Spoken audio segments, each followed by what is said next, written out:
Hello, and welcome back to Alice Talks Football, and welcome back to another live Manchester United news, transfer news, and update show. Boost coming in regards to Cunha and Lisandro Martinez's injury. We will give you the latest on that. Manchester United did not sign a midfielder, and we've ranted and we've spoken about that a lot on the channel. And interestingly, I remember I must have said this back in maybe June, maybe July. I said if we don't sign a midfielder, we're going to get a brief and a report coming out that Sekou Kone is that midfielder that we're going to use this season, which I'm not against. I like Sekou Kone. I want to see him given opportunities, but that doesn't change the fact that we needed a midfielder. Now, there's reports coming out about Manchester United's plan for Sekou Kone and his potential involvement, but also reports on Mazraoui and Mazraoui's future. Juventus' top target is Mazraoui. They tried to get Mazraoui late in this window, but failed to get him late in this window, and then looking to get Mazraoui back in January. There's interest in Mazraoui. Could Manchester United let Mazraoui go? I wouldn't let him go. I thought he was really good the 10 minutes he came on versus Burnley. I think he's such a good versatile player. Well, he's not a wing back. I think he does a very good job at right centre back. I think he's someone that you could put in midfield and right wing back. I think he could play anywhere.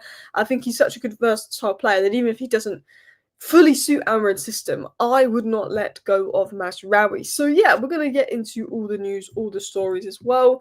We've got updates on Cunha, Leacher, Man United did try and sign Gallagher. Anthony said that Bayern Munich tried to sign him, but he chose Betis. So that means that that Bayern Munich were rejected by Garnacho and Anthony this summer, which is two of the bomb squad, which is quite funny. But look, let's get into the news and all of that as well. Look, I don't think Mazraoui is going to go, but it's something that is one to watch for the January window. Look, Mazraoui is better than Delot, 100%. I think Delot is probably more suited to the wing-back role. Mazraoui is much better in the centre-back role. But I'm with you on that. I don't think Mazraoui will go, but there is interest in him, and it is one to watch ahead of January if Ineos decide to cash in. But I think he's such a versatile asset to have that it would be silly. So yeah, let's dive into the news. We'll start with the latest on Cunha and Leacher. We'll then get into the Mazraoui news. We'll then talk about Sekou, Kone, and everything else ongoing. But I hope you guys are doing well. It is the international break. Things are going to be a little bit quieter. So let's dive into it. So obviously, big boost in regards to the injury front. And yes, so Cunha's injury is less serious than initially thought. He did light upper body gym work today and will recover at Carrington. The extent of the injury is unknown. So this has come out from Sully. Now, Sully gets good information inside and around Carrington. He's got good sources of information in and around Carrington. And he's been very accurate of a lot of his injury updates and everything. And he's saying it's less serious than initially thought. He was doing upper body work at Carrington. You know, they don't know the extent of the injury, but they don't think it's particularly serious, which is good. So we don't know for sure how long he's going to be out, but there's a feeling he won't be out for a while, which is good. Considering the next 2 weeks at international break, hopefully if Cunha's only out for 4 weeks, he's only technically out for 2 weeks because of the international break. Because Matheus Cunha's really impressed me in his opening games at Manchester United. I thought he was brilliant in the Arsenal game. I thought the first half versus Fulham he was brilliant. Then he was starved of service. He comes in and out of the game. And I thought versus Burnley, before he got injured, he was really good. And I actually felt when Matheus Cunha came off, we dropped versus Burnley. I felt the tempo drop a bit when Matheus Cunha came off versus Burnley because he's one of the only players in this whole squad, that can get the ball, pick up the ball and drive with it. And I know he hasn't got a goal and assist, and you're going to get the idiot rival fans that haven't watched him play go off sofa score ratings and stats and do their 007 nonsense. He's on 003 or something and pretend he's a flop. But if you've watched Cunha play, he's good. And I will say this now, after 3 games, and I shouldn't be judging players after 3 games, but I'm confident Cunha and Mbeumo are going to be sick players for us. I'm confident after 3 games. I'm like, these guys are mint. We've signed top players. You know, I don't say that often after 3 games, but I've seen this guy play 3 games for us, and I'm like, we know what we got. We've got 2 mint signings here. Sekou might take a bit longer to adapt. We know that. That's sort of what happens. Lemens, hopefully he succeeds at Manchester United. He may be sort of gradually introduced. But Cunha and Mbeumo, I just look at them and go, boom. Boom, boom, boom, boom, boom. Like, these guys are going to be good. You know when you just get that feeling. So yeah, it's good for Cunha to be back in the gym doing like body work. Hopefully he's back soon. I don't think he'd be back for the Manchester City game, but it'd be nice to have him back for the Manchester City game. I think he's such a key player to have. So that is the latest on Matheus Cunha, and we also have some updates going in regards to Lisandro Martinez. So it was said, and I don't know how good this source of information is, so we'll take it with a pinch of salt, but it's been doing the rounds, and people I know have been quote tweeting it, believing this source, so maybe there's some truth in it. Lisandro Martinez will come back immediately after the international break confirmed. Now, I do know that Lisandro Martinez's predicted return date is, of course, in September. So there was a feeling that Lisandro Martinez could be back after the break, and that would be good. I think Luke Shaw's done well in these opening games. I like Aiden Heaven, but he's very young. But I felt that Leacher, just before he got injured, was good. I think Leacher could need a run of games to get back up to pace, to get back up to scratch. But I felt that Leacher was doing quite well before he got injured. I remember him scoring in the Fulham game, the Adama Traore beef. So that's good to see. But I want to talk about Mazraoui because Mazraoui could go in January, and we'll talk about Mazraoui and all of that as well. I don't think United will let him go, but we know Ineos, if the right offer comes in, they're open to selling. So, Juventus have identified Mazraoui as their top right-back target. Their summer bid failed, with Mazraoui set to stay at United for the 25-26 season. So, apparently, in the last few days of the window, Juventus were trying to get Mazraoui, according to reports in Italy, and Juventus are expected to try again in January. So Juventus have an interest in Mazraoui. They're not giving up on that. They're going to try again in January. I don't think we'd sell Mazraoui in January, and I don't think Mazraoui would want to go. I think he's quite happy at the club. But I definitely think it's one to keep an eye on because they've got a long-term interest in the player, and maybe they push for it. But we're not a selling club. He's not a player worth selling. And he's a player that, last season was probably in our top 3 best players last season. Now, the bar was low last season, but I think Mazraoui was a top 3 performer last season with maybe Bruno and Ahmad. Mazraoui, Bruno, Ahmad were probably the top 3 best players last season. Maybe you can throw Yoro in there if you go off the back end of the season. They're probably the 4 players that didn't have a bad season, those 4 that I just named us last year. And obviously, he's missed pre-season. He's been injured. He's just come back in now. He's been injured. But I like Mazraoui. Look, he's not a wing-back. And look, Yoro is the number 1 right centre-back. So, he doesn't start in our best 11, but Mazraoui is someone that you want there for depth, versatility, what he can bring. He could potentially go into midfield if need be. And I think that Mazraoui is just such a calm, cool footballer. He's so technically good. To have Mazraoui, Yoro, Ahmad and Mbumo as options on that right-hand side fills me with confidence. Put Maino in there as well. It'd be nice to see. So, look, I don't think United will sell Mazraoui, but maybe he could go in January. That could be one to watch with interest there. He's got the same agency as De Ligt, Haaland, Donnarumma. They need to offer that. Yeah, we got Mazraoui for £14 million, which is one of the best bits of business that we have done because right now, I think if we was to sell Mazraoui, we'd have to get 30 million. Because believe it or not, Mazraoui, the reason he went for so cheap is because he had a lot of injury issues at Bayern Munich. And he basically spent a whole Man United season fit and then got injured in the last game of the season. He spent the whole season fit only to get injured in the last game of the season. So we got a whole injury-proof season out of Mazraoui, which is why we got him for 14 million to begin with. So, I think for United to sell Mazraoui, they'd have to be offered 35 million. I wouldn't want Mazraoui to go, but if you got offered something like 40 million, of course you consider it. But we had a good season out of him as well. What did you think on Garnacho's comments? I didn't really read Garnacho's comments about joining Chelsea and apparently it being an amazing, brilliant club. That's what players say when they join a club. I wouldn't read too much into what Garnacho said. I didn't read a lot of what he said. I can't remember what he said. Some people aren't happy with Garnacho and his comments, and apparently he wrote his farewell using ChatGPT. But look, I use ChatGPT to proofread a lot. So I write so many notes, but my notes are just all over the place. I could have 2 pages worth of notes on Google Docs and they're all over the place. And I just go into ChatGPT and I'm like, this is what I want to talk about. But can you organise it? Can you proofread it? And maybe Garnacho's written a basic bye-bye to United and asked ChatGPT to refine it. So, again, people crying that Garnacho's farewell was ChatGPT. It might have not been. People crying about Garnacho's comments about joining Chelsea. Guys, he's gone. I really don't care. I really don't care. I don't think it's that deep. It's a shame that things ended the way they did with Garnacho. It's a shame that things ended the way they did with Garnacho. an academy player, a player that I believed a lot in, and a player that had a lot of potential, a player that had to go because of his attitude and pure disrespect for the manager. But I don't like the way it ended with Garnacho. I don't like the way it ended one bit. I said it when Garnacho left. Garnacho had to go after disrespecting the manager, but there's a part of me that's sad to see the story end like this. Had to go, ego, twat. But I do think as a player, there was potential there. I do think as a player, there was an underrated element of talent there. And it's always sad to see academy talents go, especially on the cheap, to rivals Chelsea. When you look at the players that went for more than Garnacho, Alejandro ChatGPT Nacho, I quite like that actually. I quite like that nickname.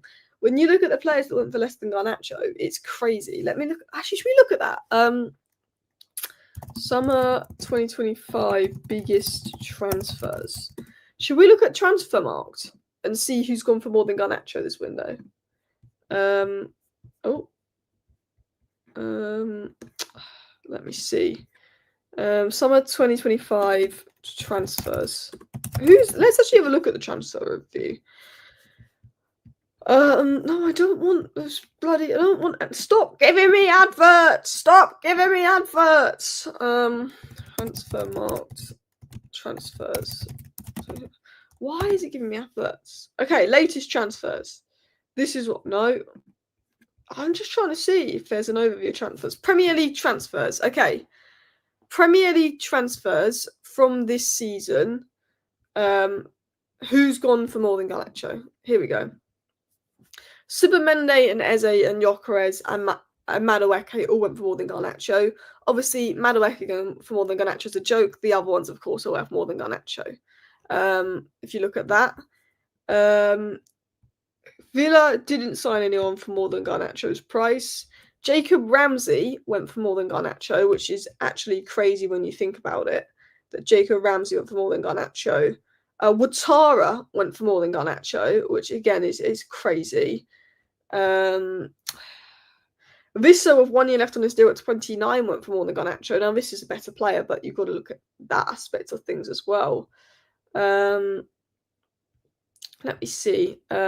Chelsea. Do you know what annoys me about Chelsea? Is they would have sold Tyreek George for over 20 million if that deal would have gone through. And he's just not near Garnacho's level. So Chelsea got Gittins for more than Garnacho, which is crazy how Gittins cost more than Garnacho. I can't get my head around that. They sold João Felix and Nkunku for around the same price they got Garnacho for, which is just crazy. Some of the deals that have gone down is mad. Tyler Dibbling went for more than Garnacho, which is just I don't understand that. If you look at Mateus Fernandes, who got relegated, he's gone for more than Garnacho. I just feel that we lost him for way too cheap. I can't bother to go through this anymore, actually. But I just felt that we sold him for too cheap. I feel like we should have got 50 million, and that still annoys me to this day. Chelsea joined 44 million for Quenda, and he still hasn't joined. Oh my god, wait, he did. Quenda price tag. Chelsea paid 44 million.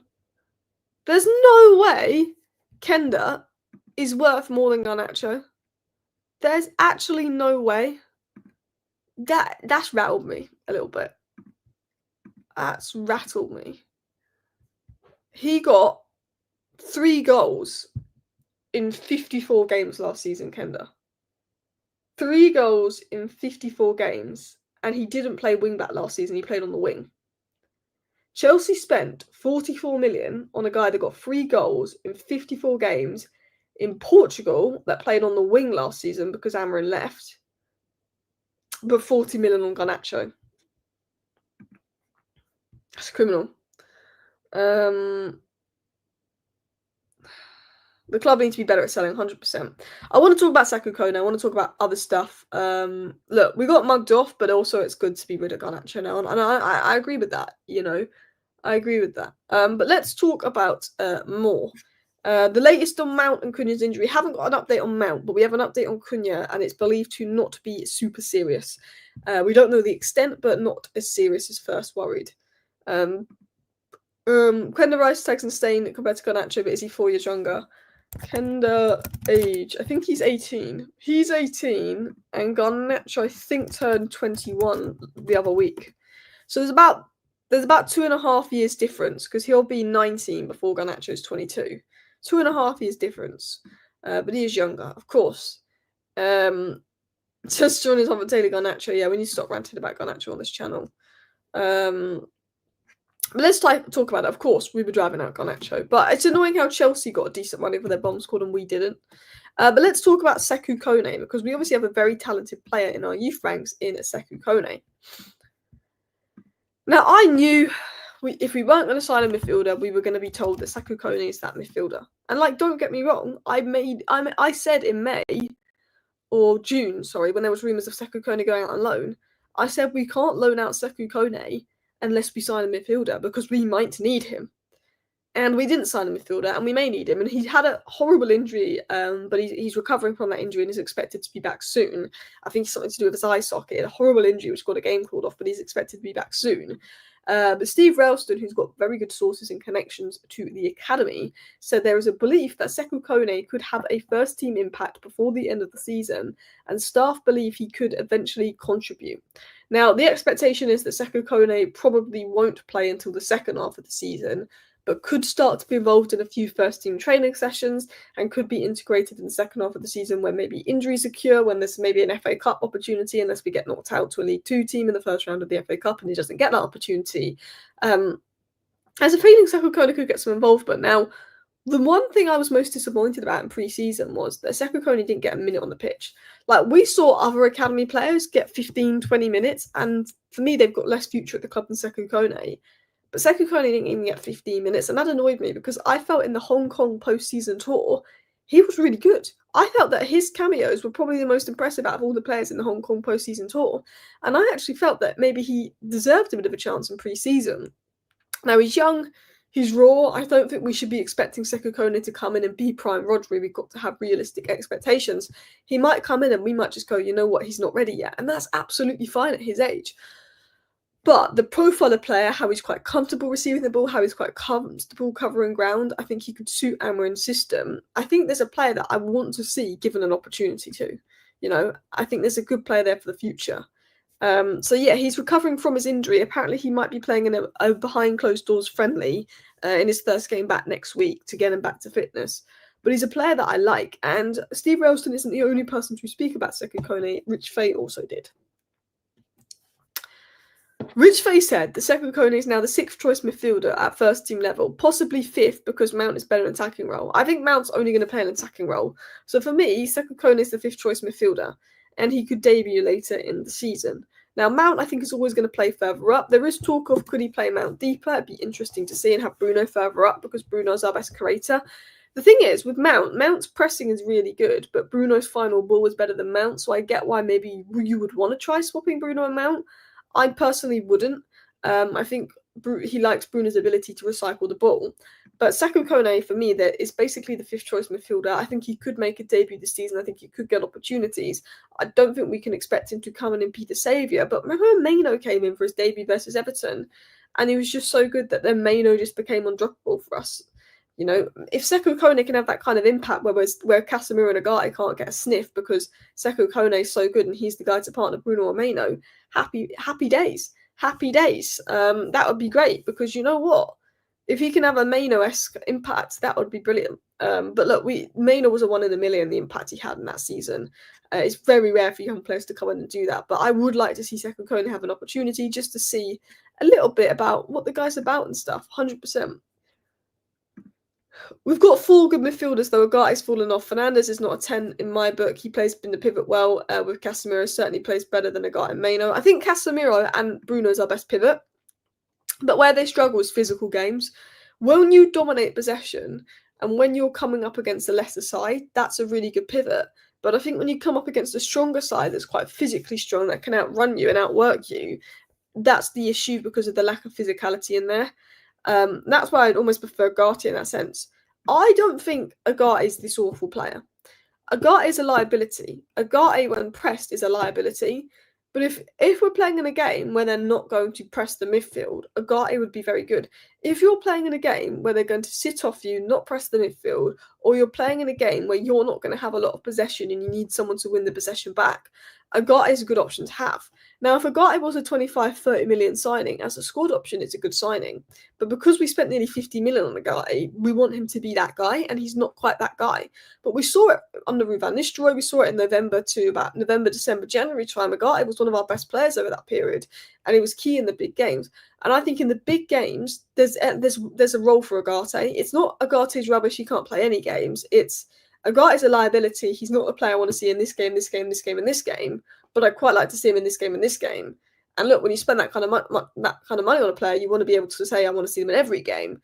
But Agate has a role at United, and I can't explain it. He's good for certain games, certain game states, but other games he's the worst guy.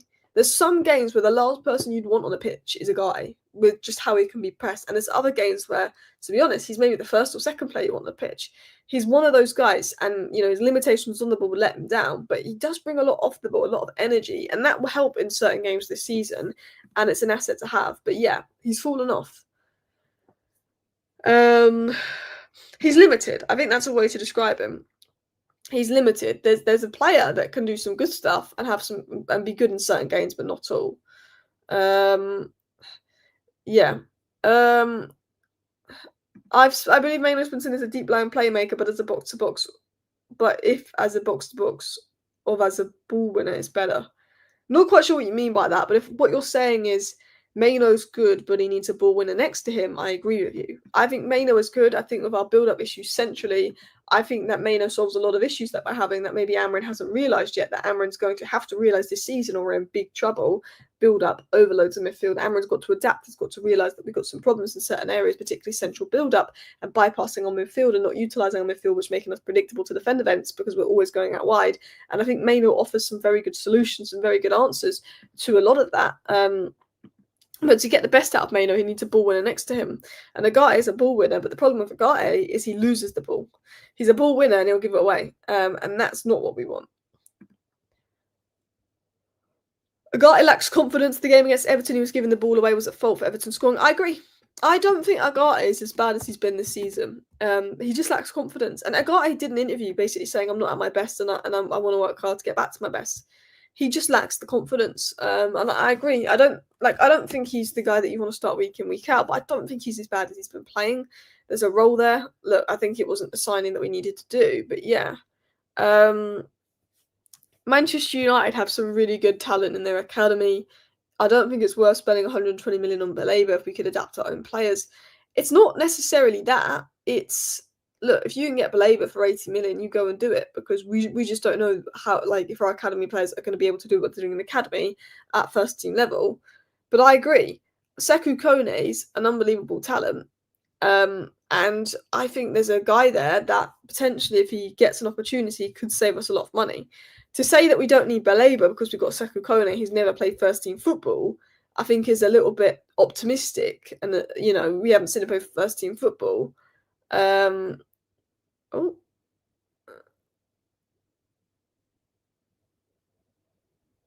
Sorry, I just said something. But I think Sekou Kone potentially could step up and save us a lot of money in the future. Big up everybody watching. I hope you are doing well. What is your thoughts on where we'll finish the season? 9th. Do you like the right-hand side? Yes. Yoro, Mayno, Ahmad, Mbumo, Bruno, Mazraoui. There's good options on that right-hand side. I like the technicality. Left-hand side could improve. People have given Luke Shaw slander, but I don't think Luke Shaw has put a foot wrong in the opening games. It's Luke Shaw. He's still at the club. I don't know how he's still at the club. He's been injured for the last 2 years. I honestly forgot that Luke Shaw was a Man United player for a good month in the summer until I saw him on pre-season. I almost felt that in the month of June, I just forgot that Luke Shaw existed because he's barely played for us. And then I saw him in pre-season. I was like, oh yeah, we have Luke Shaw. But Luke Shaw's been really good in the first 3 games of the season. Is that just me? I'm not saying, oh my God, Luke Shaw's the answer. He's amazing. Wow. Because he's probably going to get injured again in the next month. But Luke Shaw, for me, I've been very happy with his performances in the first 3 games of the season. I don't know about you guys, but for me, I've been happy with it. I've been happy with the centre-backs in general. I think De Ligt had one moment of, but I think Yoro, De Ligt, and Luke Shaw have been good. I think, Boomer has been good. I think Cunha has been good. I think Mount has been good. I think the rest need to step up. The goalies haven't been good. I want to see more from the wing backs, but I thought Ahmad was fantastic versus Burnley. Obviously, want to see more from Sekou, but he's barely played. Want to see more from Xerxes, but he's barely played. Bruno was brilliant versus Burnley, but crap in the first 2 games.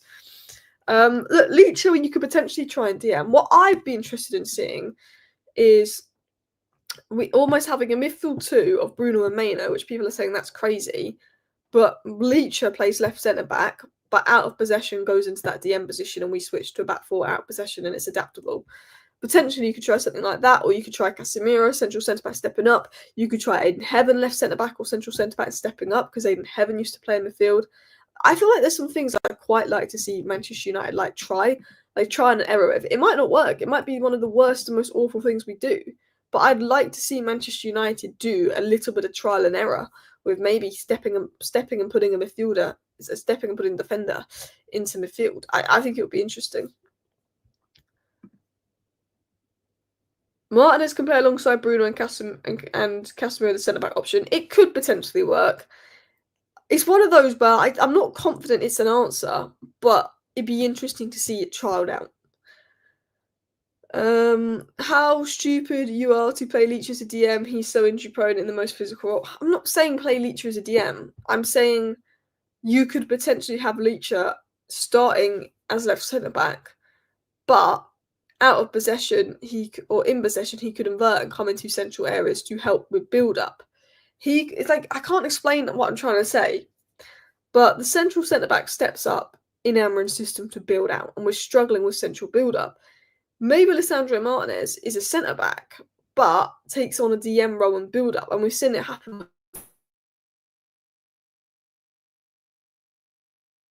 Back, or if you're looking to overload midfield, he could potentially be this sort of left centre back that makeshifts. I'm not saying that I would literally line up with Leacher at DM and Bruno next to him and have a Leacher Bruno midfield to a whole game, but I just think there's ways that we could look at it and adapt. Anthony came out and said, yes, I did speak to Bayern Munich the day before everything was done with Betis, but I didn't want to talk about that. When I spoke to Bayern Munich, I said I gave my word to Betis and that everything was finalised. Romano said that Manchester United did try and sign Conor Gallagher in the final few days of the window, so interesting updates coming out there as well. Jadon Sancho has completed his move to Villa. Højlund has completed his move to Napoli. Onana, Bayindir and Malacia all could go as the Turkish and Saudi windows are open for another week and a half. So we'll keep an eye on those 3 players and if there's any transfer updates. But listen, people.